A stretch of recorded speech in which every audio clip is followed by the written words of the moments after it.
In Nephi chapter 16, we have the story of Nephi breaking his bow, and the family, the Lehites, having a hard time finding food because of it.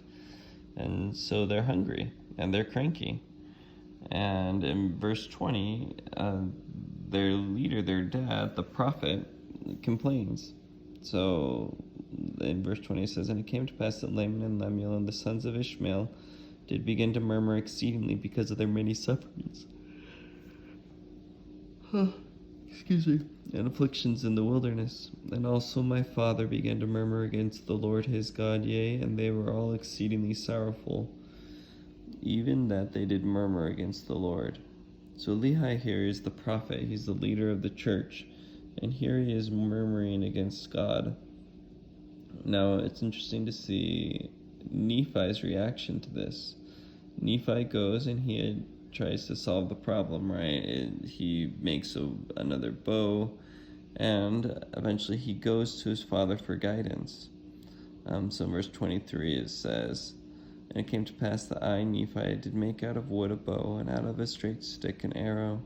Wherefore I did arm myself with a bow and an arrow, with a sling and with stones. And I said unto my father, Whither shall I go to obtain food?"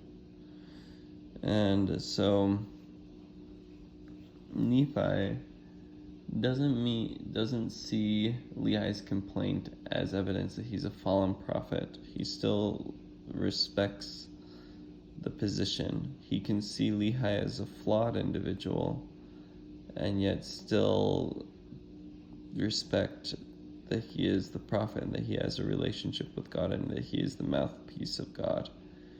And I think that's good. I think that's interesting. It's something to think about when we are thinking of judging the prophets. I think it's easy to judge the prophet negatively sometimes, especially past prophets.